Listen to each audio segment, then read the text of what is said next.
Hey everybody, how you doing? What's going on? This is a makeup session. Obviously, I'm still kind of in recovery, which is going well from the hernia surgery. Quadio is no more. And all the bruising and stuff is chilling out. But, you know, I did have that stash of names and stuff from the last stream that I didn't get to. So I promised that I would at least do an offline session and so we could start from zero again and start afresh, start anew once I get back live on Twitch. That being said, I want to thank everybody. I had quite a few people send me personal messages on Discord and messages on my Instagram channel and stuff like that for the recovery. Thank you guys so much. I really appreciate it. And so I look forward to this. I know it's been a minute, so it takes me a second now. I'm looking this way for like, oh, where are the chatters? I go, no, oh, that's right. I'm doing this offline. Anyhow, so let's just get going. Here we go. The first one is Great Sage Sun. This is a song from, let me see what this is here, because I think we had a little bit of a change here. But let's see what we got here. I don't know if this is going to be the right track, but we're about to find out. I think this is Depeche Mode. I'm not sure. Or there was a little change. I remember there was something that we were doing here that when I first called his name out, we had a little bit of a technical glitch. But let's see if this will do it here. So here's our first track for the makeup session here. All right.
Up and down the people go, gazing where the lilies blow, round an island there below, the island of Shalott. A bushel from her bower heaves, beautiful melody. Rode between the barley sheaves, the sun came dazzling through the leaves, flamed upon the brazen creeks of Pool Salam Salot. A Red Cross knight forever kneeled to a lady in his shield, and sparkled on the yellow field beside remote Shalott. She left the web, she left the loom, she made 3 paces through the room. She saw the water lily bloom. She saw the helmet and the plume. She looked to Camelot. You know, there's the harp in of itself is such a powerfully, soulfully positive, beautiful instrument. And though myself, I've used the harp in runs or in arrangements where, you know, it's a darker piece or something like that. It's something that can bring in, actually, it's a wonderful, for me, it's a wonderful sweep instrument. As you've heard, a lot of orchestral works will do these grand, huge changes and stuff, but then you'll hear the big sweep of the harp player as a turnaround, you know, almost, you know. But in the case of something like this, this beautiful, subtle pattern that she's playing with her voice, which is absolutely beautiful, and what a great melody. And what's great is that this is not a section of music, you know, there's not string section, cello section and stuff, and there's individual instruments that are speaking their own language in supporting this performance. But it seems to be some kind of a milky pad in the back. I noticed there was a keyboard player. I'm not too sure. So there's some beautiful milky pad to keep it kind of in its nice ambient flow. But I love the kind of answer call of the arrangements in the background. It looks like there might be like a mandolin or some other string instrument in the back that I've heard, the cello coming in and out. But the one thing I'm really kind of like really pulling from this is the melody. Her melody and her intervals, the intervals of the melody are just beautiful. And there was one of those little I'm talking about it. The mirror cracked from side to side. The curses come upon me, cried the lady of Shalott.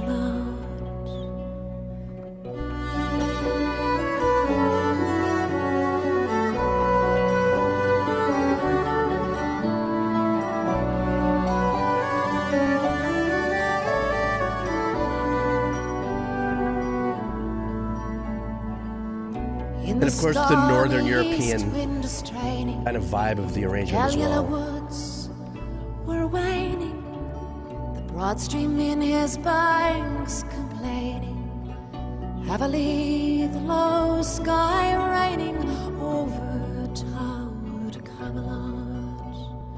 And down she came and found a boat beneath the willow left afloat, and round about the brow she wrote the lady of Shalott. Who is this and what is he? In the light at Battler's near died the sound of royal cheer, and they crossed themselves for fear, the knights at Camelot. Lancelot mused a little space. He said, she has a lovely face. God in his mercy lent her grace. The lady of Shalott. Oof.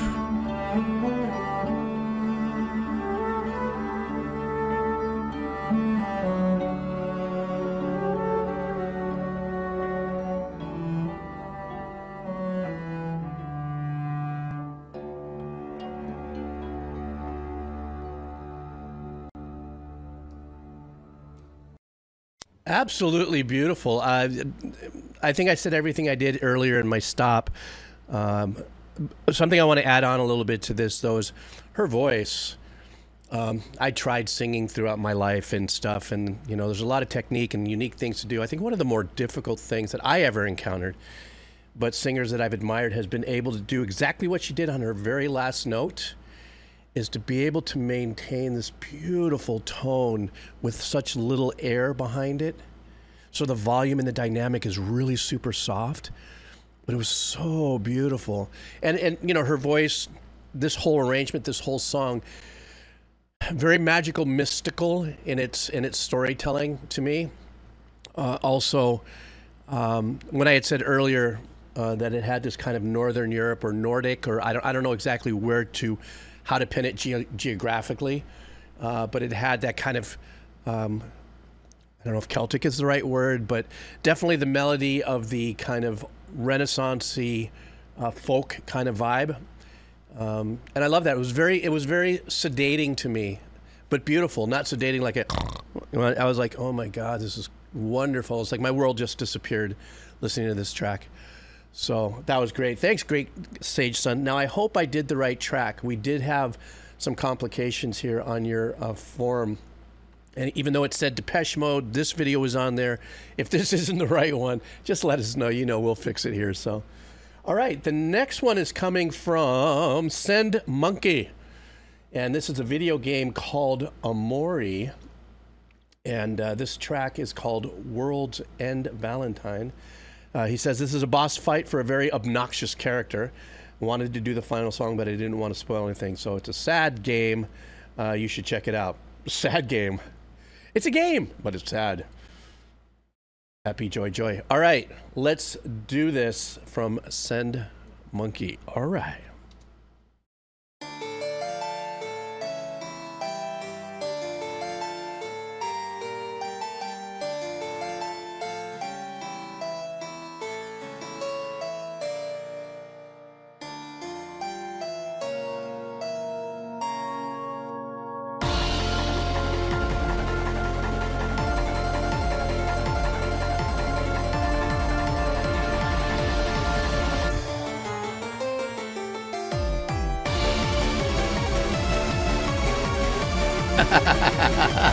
I love this.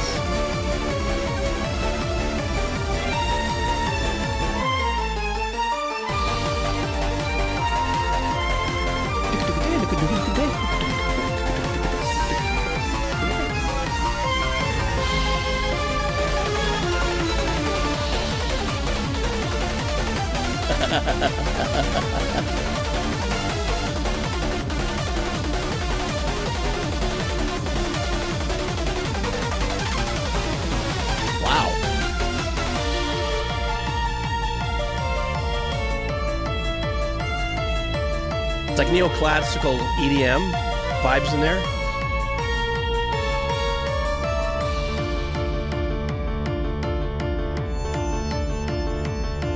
Cheesy string.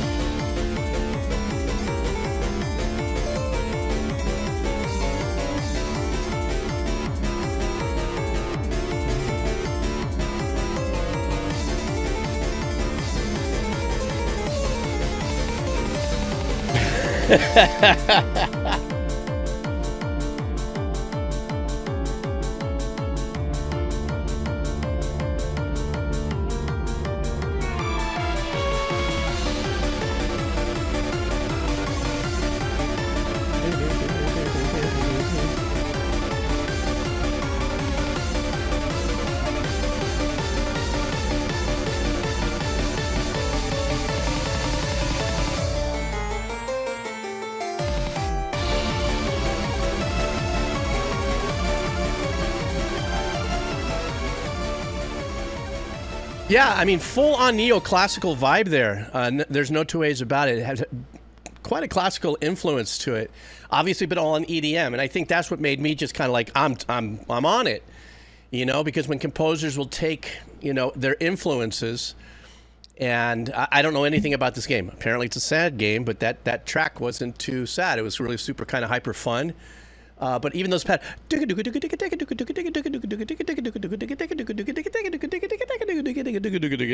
know, all that sort of stuff is actually a pull from kind of the classical vibes and stuff like that. Now go ahead and make it all EDM. And also the way it opened and closed, well, it didn't really close, it faded out. But with that kind of harpsichord kind of vibe already was telling you where, because I don't think any composer that uses a harpsichord or anything that is classical oriented as far as first iteration keyboard sounds, if you would, that hasn't been influenced. So it's like I hear that and I go, okay, if I'm hearing this, that must mean maybe the composer's got some classical influence. And that's really what this was.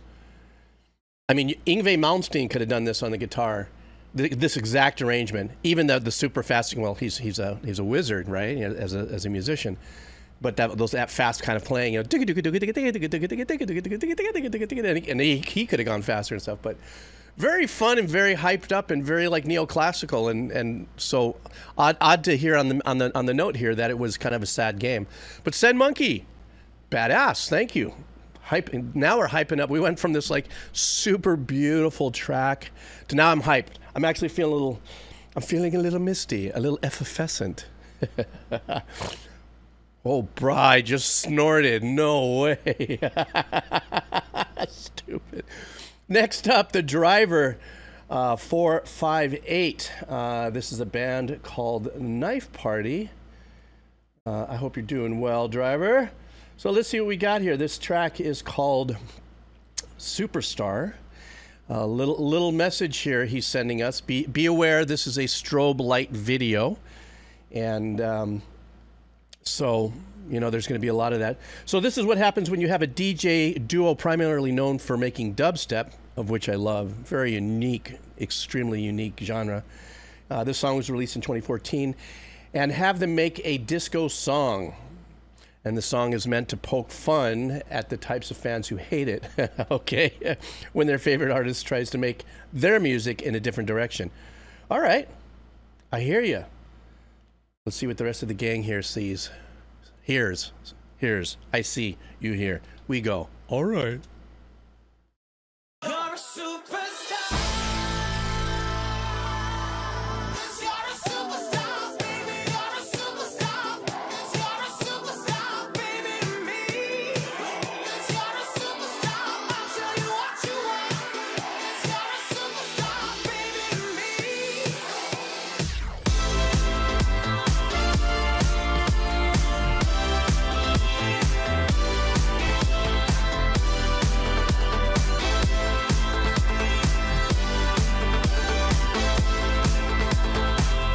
Now I'm speechless. I can't believe that you're next to me. I can't find words. Everyone's staring. Using some 80s synth techniques there. Even those muted tick.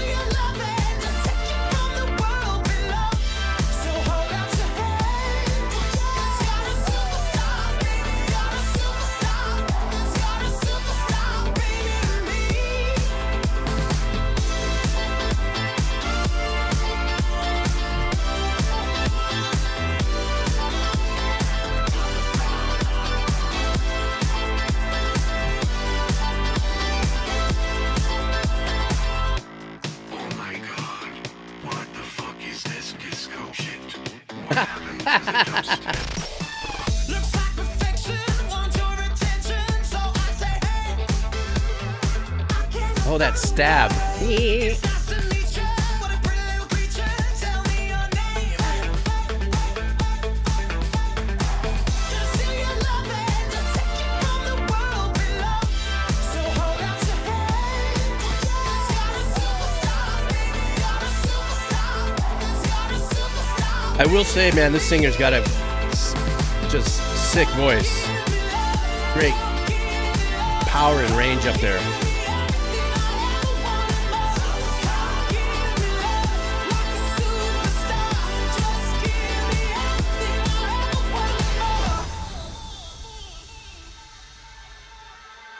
Maybe they'll shift it up here.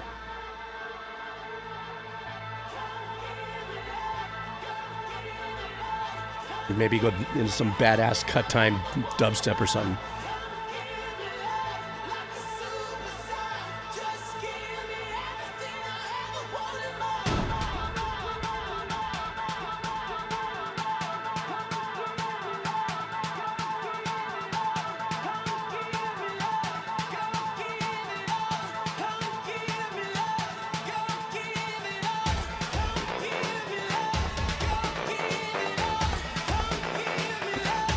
Now that's a fun sequence in that back.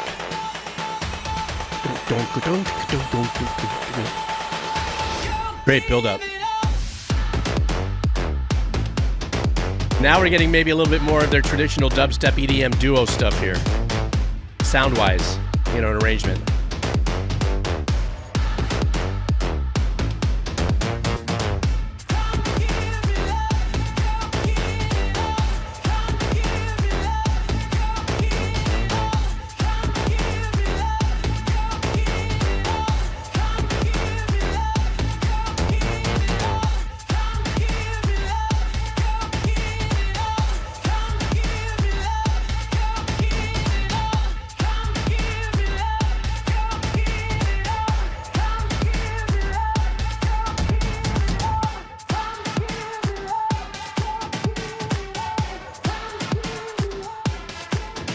I love how subtle the snare clap sound is in the mix.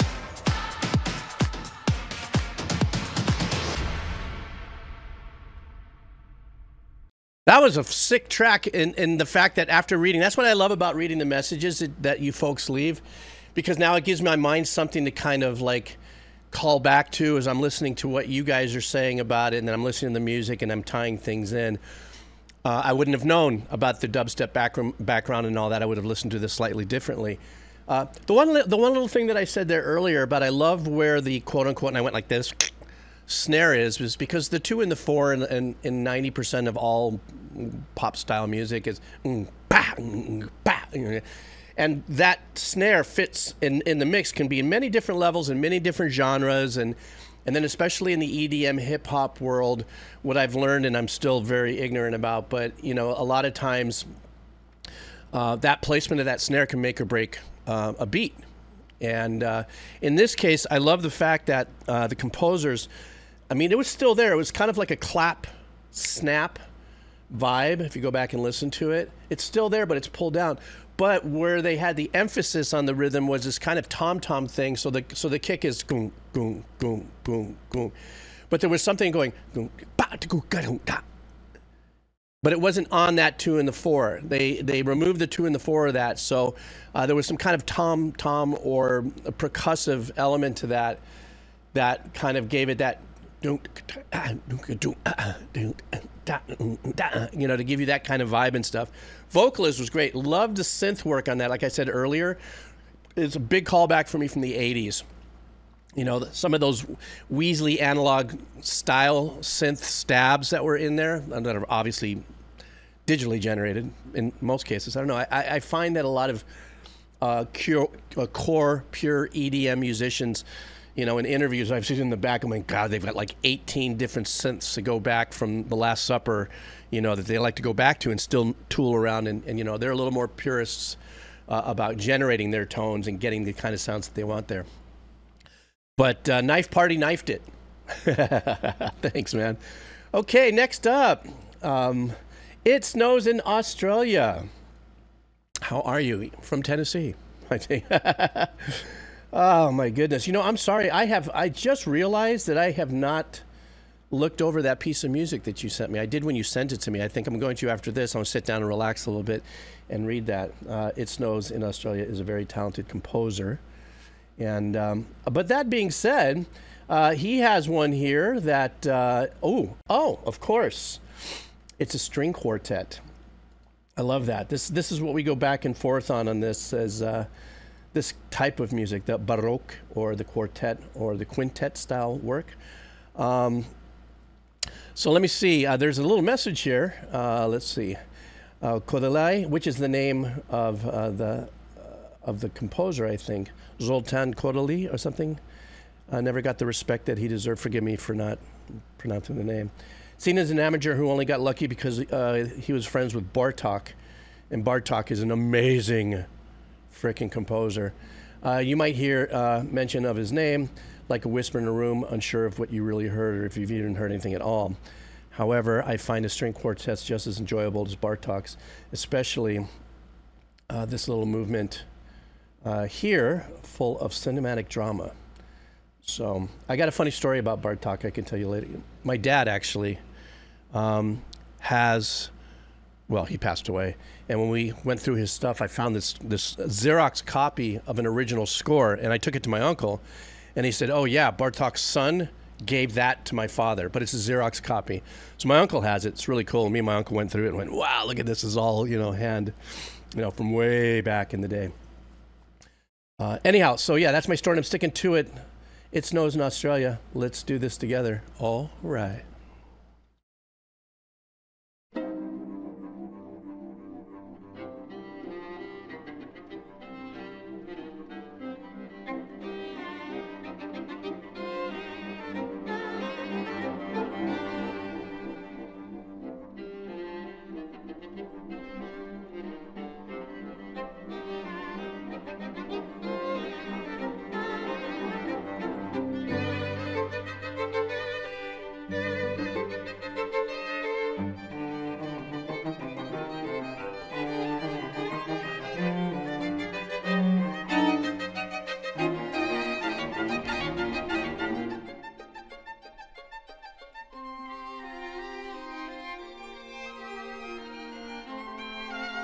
Almost every spectrum of the dynamic has already been covered here.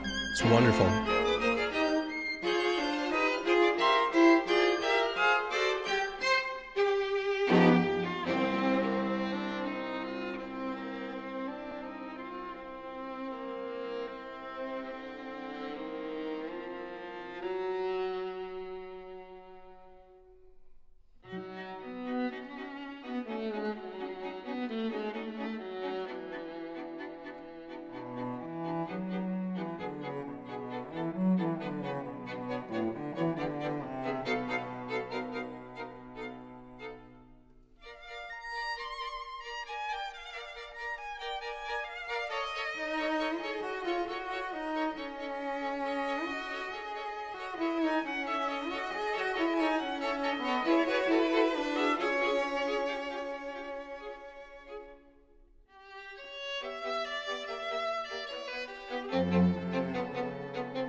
Oof.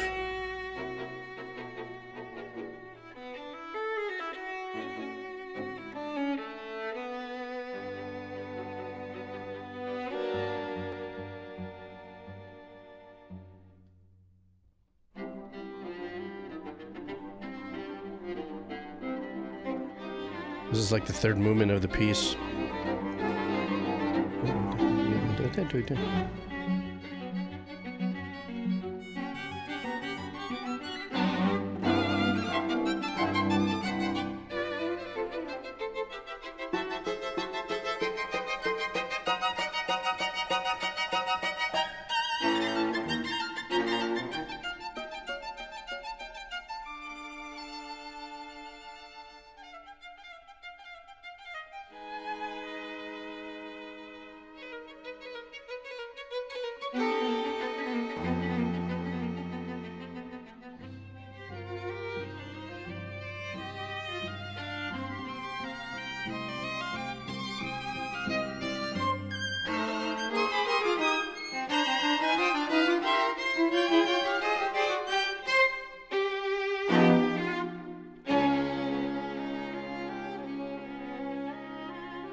I thought I was going to hear a da, da, da, something like that. You know, it was so amazing to listen to musicians independently in such a quartet in a setting of this nature with such a command of their instrument, their performance, their dynamics and everything. Because dynamics is so important in my listening experience when I'm listening to quartets, quintets, you know, very small pieces. Now, when you said in your message about, you know, he didn't get the love that you believe that he deserved, I kind of understand, because in the time period in which I'm going, okay, this is happening when he probably wrote this in the early 1900s, but it's progressive. You know what I mean? In my world, it's almost like, I don't know, it's almost like somebody from the 70s in an era of that nature, of rock, let's say, and then all of a sudden you hear something like the Architects, you know, metal band, or something extremely progressive. It's like, oh, what? Not too sure if I dig that. And don't forget, too, the opinion of classical music amongst the classical music listeners and professionals and the gatekeepers and stuff is, I think, 10 times more astringent than any other kind of gatekeeping elitist kind of genres, if you would, or people within those genres that are like, nope, if it doesn't have this in the time period of this, and if it wasn't like this, and if it wasn't very representative of this, that, or the other thing, then, you know, it's not. This was a brilliant piece. It was beautiful and incredibly well performed. I love, there was a lot of wonderful switchbacks and emphasis on pizzicato work that kind of came in areas that were a little more abstract where I wasn't expecting. I was going, oh, wow, that was badass. So I loved it. I really enjoyed the piece, you know, and thank you very much. And you're influenced by this too, aren't you? Qua? Yes. Thank you very much, It Snows in Australia. I appreciate it. That was nice. Boy, this so far has been a really trippy session, going from many different genres, but that's what I love about it, right? Next up, Lateral Lap. This is a band here that we're doing. It's an indie band, and the name of the band is The Marias, and it's Out for the Night is the name of the song. This is a live version of Out for the Night, which the Marias have never put on an EP or an album. It was one of the very first songs that singer Maria Zodoya and Josh Conway wrote together, performed in their neighbor's living room. You see, this is the kind of stuff I like. This is the most organic aspect of and the true representation of sit down, let's play. Somebody hit the record button, let's go. So let's see what we got here. All right.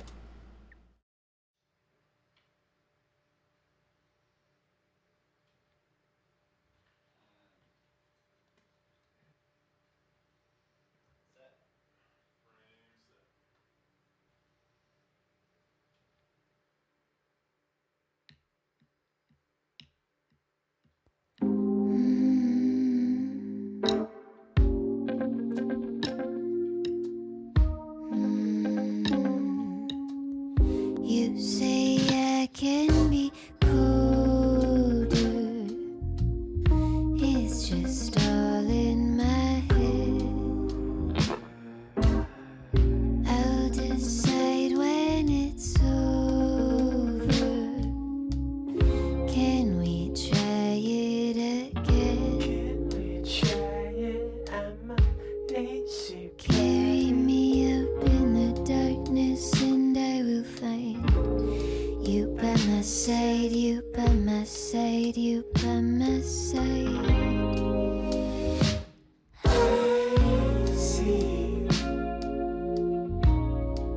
Every time I look, there's more dice than beliefs. I know you do, I know you do. When I fall asleep, you can take it from me. If you wanted the torture, If you're following, I'll be out for the night. then you'll have it that way. God, I love that people are still making beautiful music like this.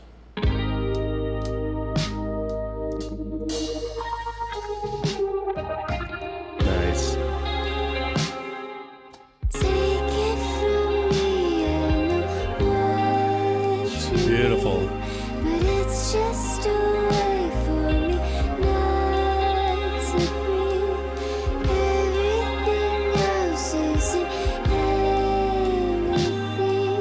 Trying to find out what's happening. Makes us suffer everything. Could be an obsession, suddenly a blessing. If you want to be.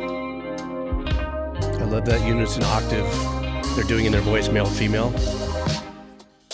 Take it from me, I know what you. This is absolutely beautiful. I looked over at the date. This was released 4 years ago, so I don't know exactly when this was released, or maybe this was uploaded 4 years ago. But for me, it's just, I'm so elated that there are so many bands and musicians that still embrace what is extremely melodic, soulful, powerful, sensual, universal love language, if you would, type of music. Her voice is so, I don't even know, whispery, angelic in this, which is wonderful. And I guess the drummer, or maybe there's other vocalists too that kind of come in. I like how the arrangements of the background vocals aren't, you know, let's try to jam some beautiful harmonies in there, as much as making the choices of having like an octave difference, and then of course the tone difference between male female voice. And then one other thing I want to say before we go on, I love that in the hook, and it seems like maybe a little more gingerly used now, there was this little synth pad that's on there that kind of gives it a little bit of width, you know, and a little bit of like a what I want to call a soulful Zen vibe kind of vibe. I don't know what it is. It's that synthier kind of pad instead of trying to make it, you know, soft and like in the background. It's really something that they wanted to introduce and really wanted to kind of pull apart a little bit, because that gave the sensation. But it's just a way for me not to breathe. Everything else isn't anything. Trying to find out what's happening.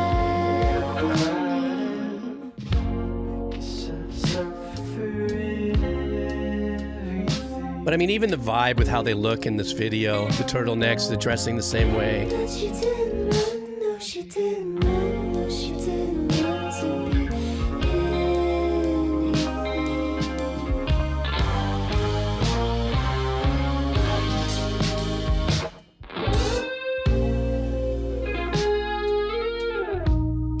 That slap back delay on this is beautiful. Sounds great.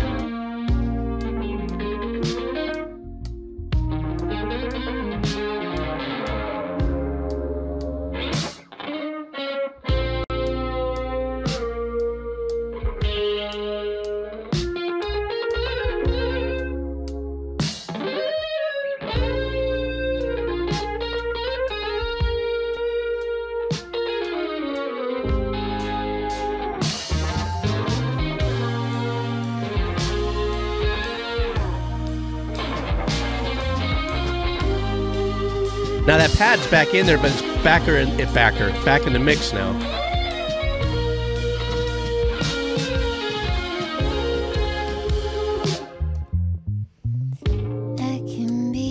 I love that bass player's like, "Don't forget about me." I can be your sweet. I can be your lover. Beneath the sheets, I can be your lover in the storm if you would let me. Why Beautiful. won't you let me be your lover?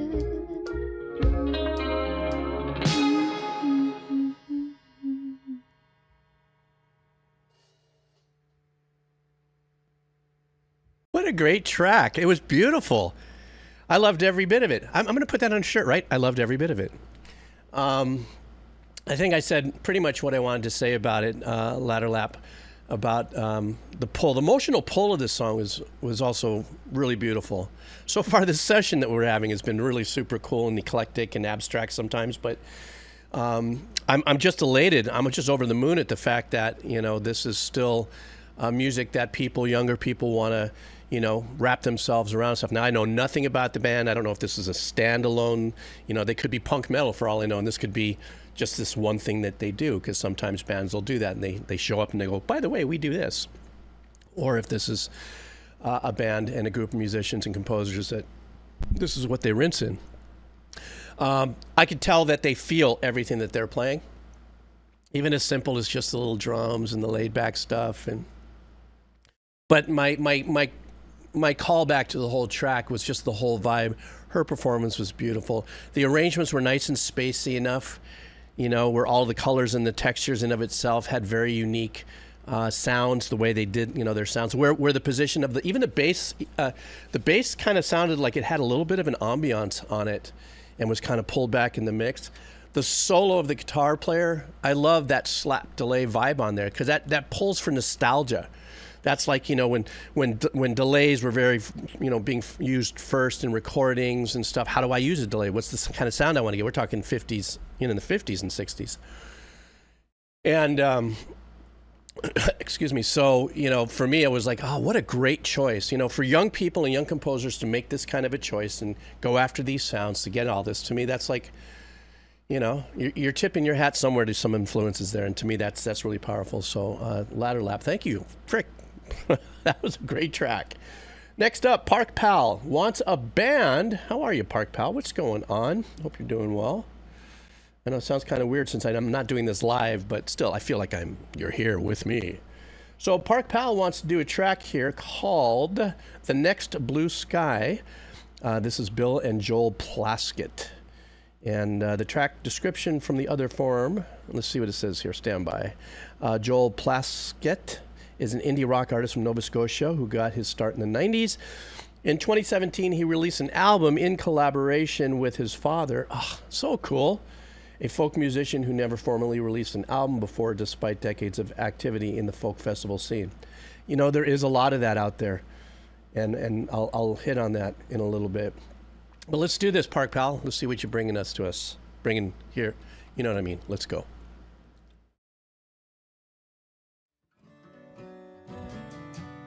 Yeah? Almost there, aren't we? I'm rolling on this camera. Anytime, at your time. 1, 2, 1, 2, 3, 4.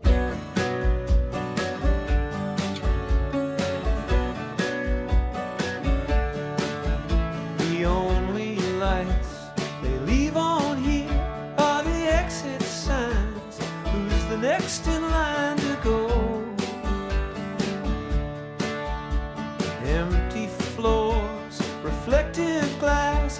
see this future knows no past. You know what's going on. There's nothing left to do but roll on through and beyond.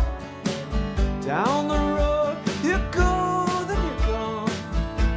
Around the bend to the next blue sky. This is the sound of me saying goodbye. Go, Dad. I love that. What a wonderful track. This is the sound of me saying goodbye. Kind of has that folksy Tom Petty vibe. We walk these streets with tired eyes to find something we recognize as used to be my town. Like the dominoes in the middle rows, not the first to go or the last to know. We all fall down. If I can't get a witness, can I at least get a drink? Raise a glass to the last as we step across the brink. Around the bend to the next blue sky. This is the sound of me saying goodbye. Around the bend to the next blue sky. This is the sound of me saying goodbye. Around the bend to the next blue sky.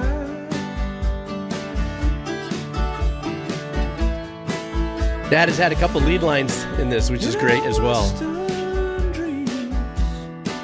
We can do no wrong, and it feels alright till the lights come on.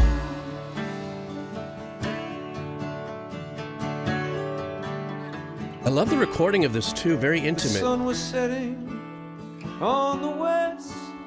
The birds were singing in every tree. Around the bend to the next blue sky. Nice arrangement. That's where I was hearing some bottom. Oh, okay.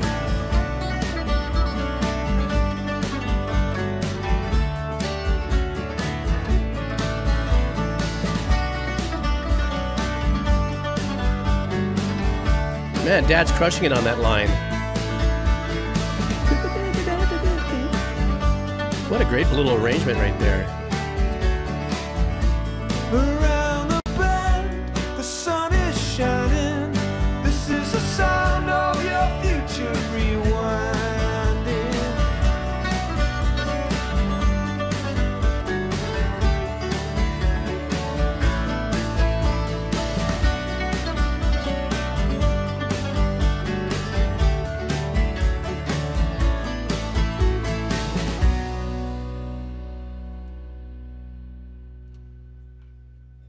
I gotta watch this a little bit. Maybe there's some kind of... Yeah, that was the one. That was fucking. Wow, that was great. Yeah, yeah. I love that. I loved watching it. The recording of it was fantastic. It was a live playthrough, obviously. I was looking, I was going, I'm hearing something supporting the bottom, and the tone is just a little too low. And for my mind escaped and went a little bit to the engineering world, going, how are they getting the warmth of that bottom out of the guitars without having to compromise other parts of the tone? I'm like, well, that's a trip. I'm hearing some, not quite bass line, but something down there. And then there was that cutaway to the little foot bass pedal things. I don't know what that instrument's called or what it is. I've seen those in organs and stuff like that. What an unimaginably beautiful moment between father and son. I love the fact that they had their opportunity in life to share that, opportunity to play with each other, hang out, be creative. God knows how much back and forth they did that for, their whole lives, or, his life with his father and stuff. The track was really fun, very hooky. And actually, the line that the father was playing is more hooky to me. Something of that nature is ringing in my head. His performance as a vocalist, I kind of, because of my narrow scope of listening to folk music as I grew up, so my callback would be to a Tom Petty style.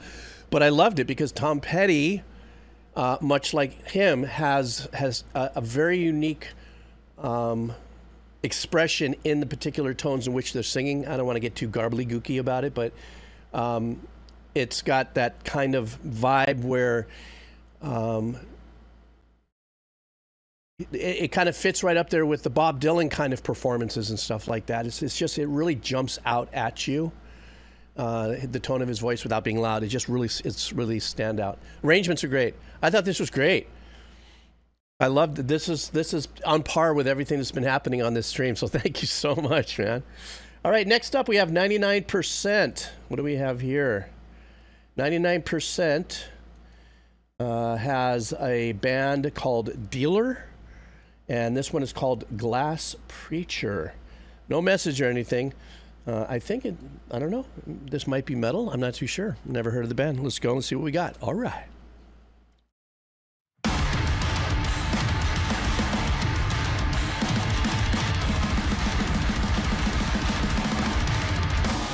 Yep.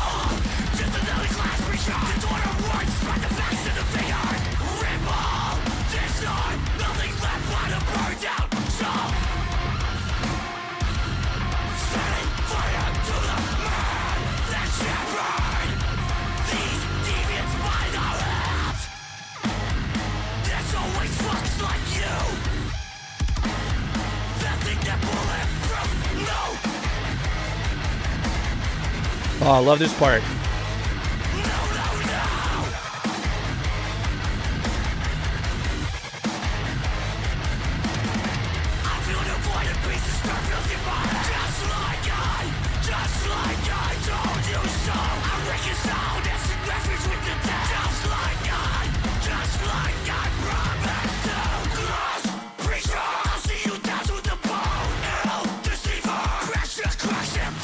Great. This section's badass. Oof. Uh-oh, chicken skin drop moment.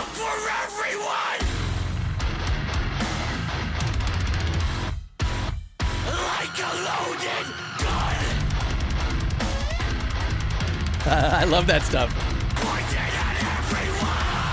Maybe I'll do it again.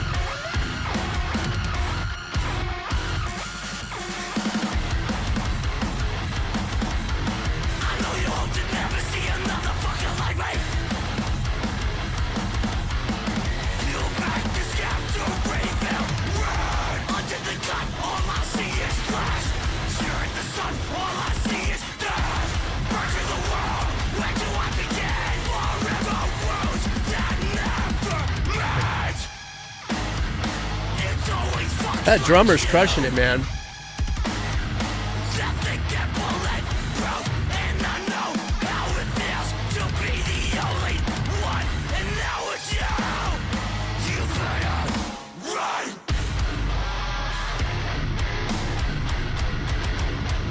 Man, that is like drop people's elbow.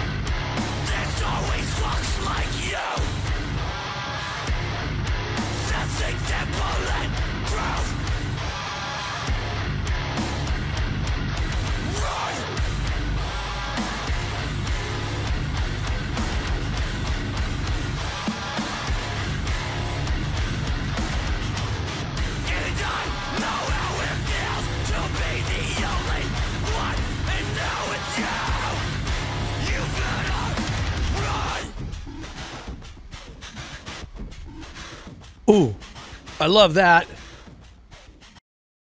Frick, that last ending with that little sequence there, man, I said, oh my God, that could build into something gnarly.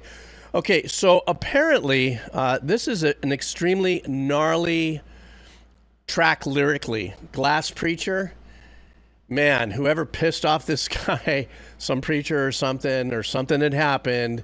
And, you know, that's the power and the beauty of music. I dare use the word beauty in something that we just heard that is so blood-curdling visceral in its production and its performance. But the beauty of art form is to be able to express yourself and get that energy out. Okay, now let's go into the track. Drummer was crushing it. Great fills going on there. Some really super fun. Standby, little thing just popped up. Snooze, you punk. The once again, the tone of the guitars to me is always such a, in my mind, it's such a magical thing that they can get that darkness and heaviness without too much of an powering presence in the tone zone, if you would, of what we listen to. You know, Beetle Fart Zero at the dog whistle, right? 16K. Where they can get that to live and how they can get that to be so clear but so ballsy.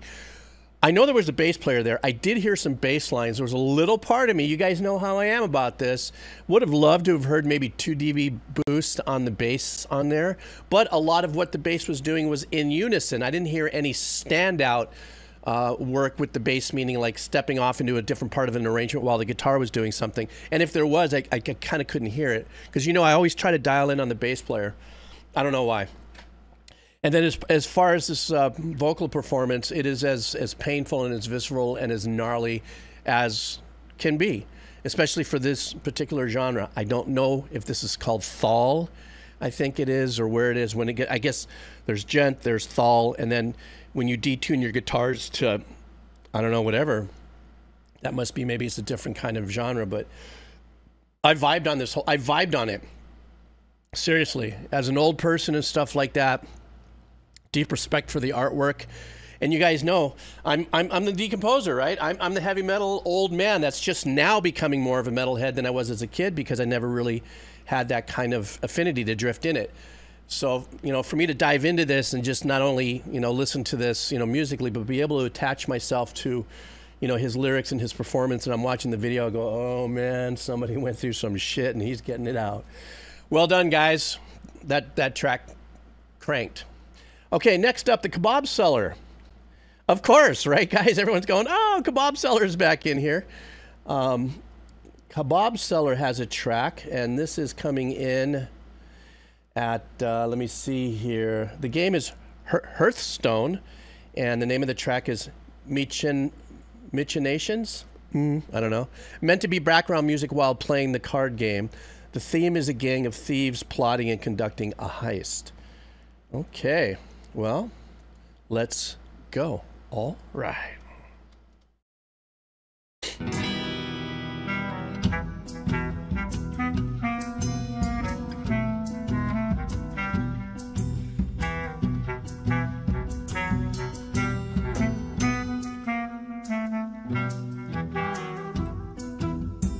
Oh, I'm gonna love this, I know it. So far, trumpet, flute, bass, clarinet. It's like each one of those instruments probably represents a character.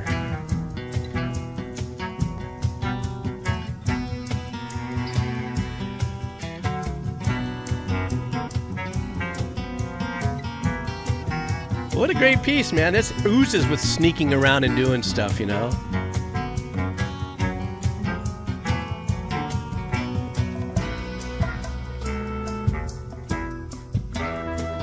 The little bongos back there.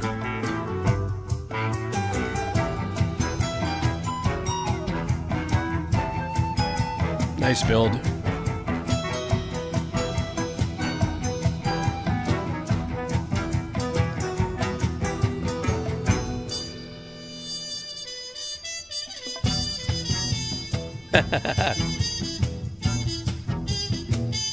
This instrument's more the schwarmy character, like who.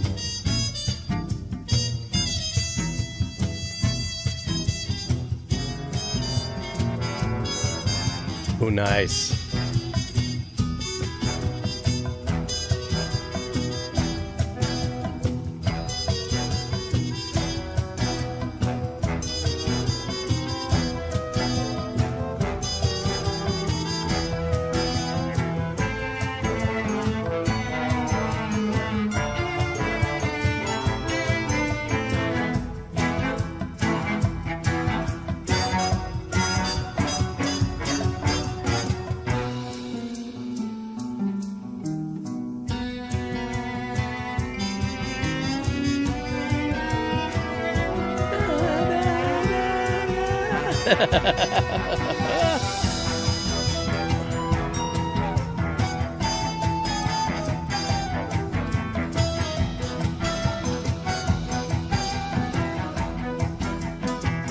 You hear the cellos?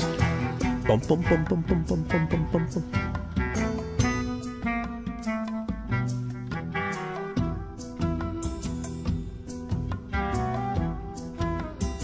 Oh, the shaker is a very important part of this arrangement, believe it or not.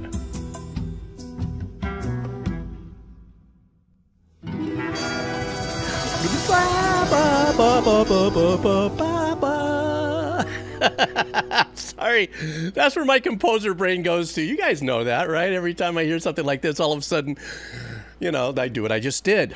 What a fun track. Now, I did say that shaker was really important. It might seem very abstract compared to all the wonderful arrangements going there, but that little,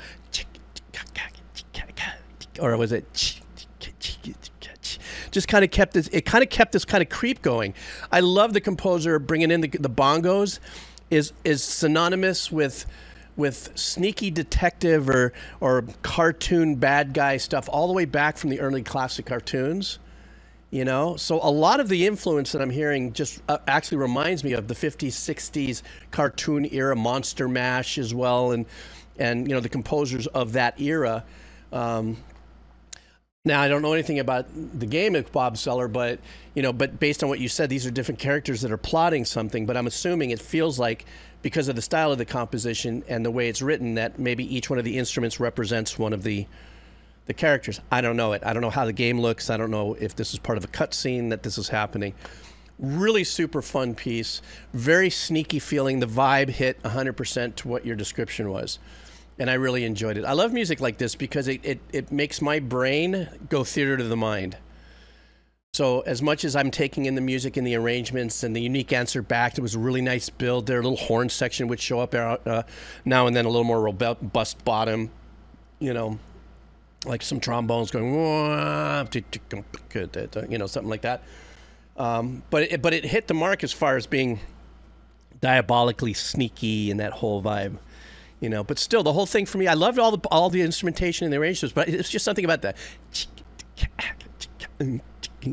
Just the percussive arrangement, albeit not complicated with many instruments. It was just a great setup. The bongos up for the win as well. All right, the last one for this makeup session here is coming from Jerdman. It's another game, which is nice. I've learned so much about composers around the world and everything through video games. This one is, okay, wait a second. Stand by for a second. This one is a main theme from a track called Balatro, except it's 19 minutes, bro.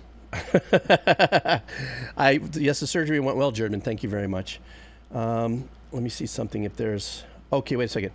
Okay, he says that it starts at the beginning. I could start the stream or at the video at 4. Balatro is a poker-themed roguelike deck-building video game. What a trip. Is there gambling involved in it or something? The game released in February 2024. The main theme is the first track on the YouTube video. So I can stop it for a minute. Okay, I just said that. All right. All right, Jerdman, let's see what we got over here.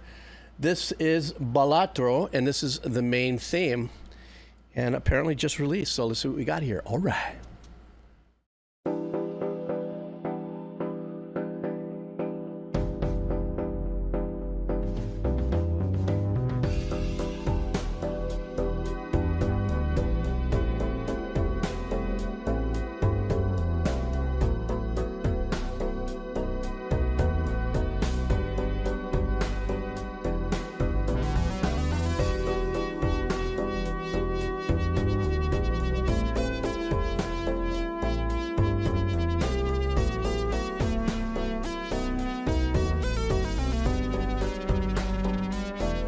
I like the arrangements actually of the chord changes percussively.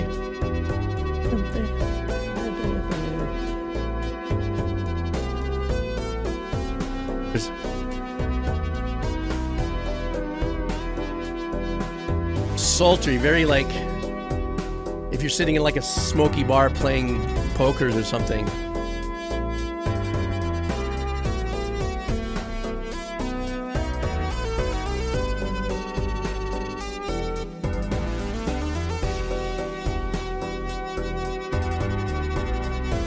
Definitely a sit back and sink into your seat vibe.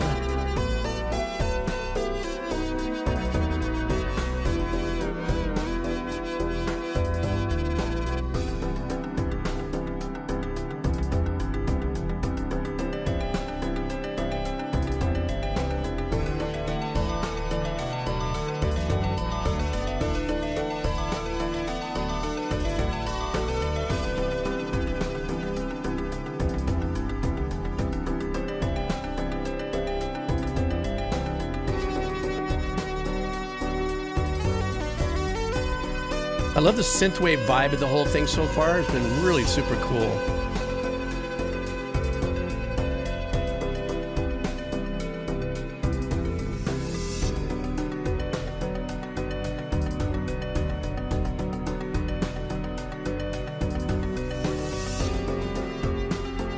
Nice chord change.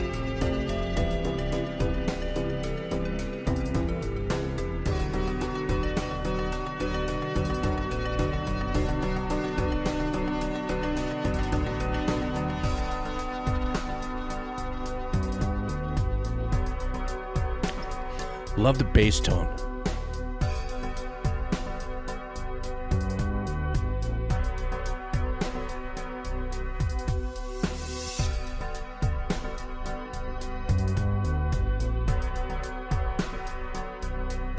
Great choice of trap sounds for this.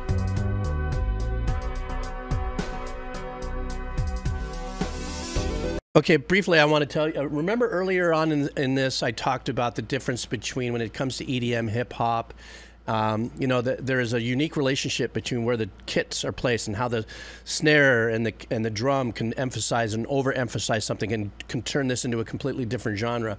I love the fact that even though we just had a little area here where we just heard pretty much the drums except for pad work a little bit going on there, that you can hear in this case the snare is a little more bolder than the kick, and the kick is pulled down. And so is that bass. The bass is lower in the mix, so it's more like the molasses part of the bottom end of this, not meant to be something there as much as it is to be very supportive, and that's what puts you in that kind of sink in your seat glide mode for me. You know, I mean, it is a loop that the composer programmed. I love the sweepiness of the hi-hat that's, you know, in the programming. Also, I love some of the filter work that's going on in that kind of pseudo stacked EP electric piano vibe that he's using for the chord changes. He or she, I don't know, is using for the chord changes. And then of course that really enriched analog-y or digi analog, I don't know what to call it now, the intention of the melody that's being used, where he's having good fun with the pitch bender and also the effect, the tremolo and stuff like that. This is really great. If this is like, don't have much of an image of what the game is about, if the intention of this track is just to kind of like get you like, okay, you know, go grab, you know, your mason jar with, you know, some, you know, fifth, a jack and all that sort of stuff, chill out. Let's, you know, smoke him if you got him. We're playing cards or something like that. This is that kind of vibe.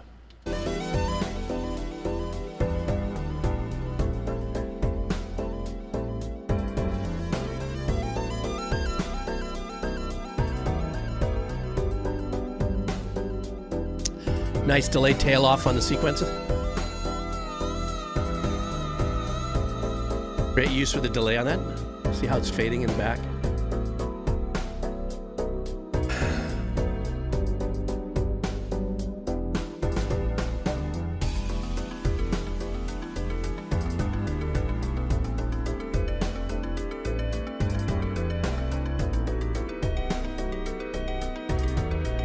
You know, important part of that sequence is the delay that's on it. Hard left, hard right.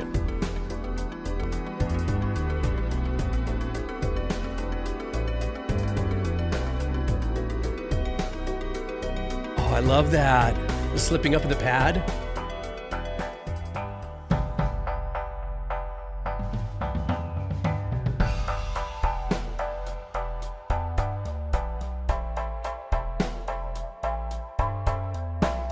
You know how far back that bass is?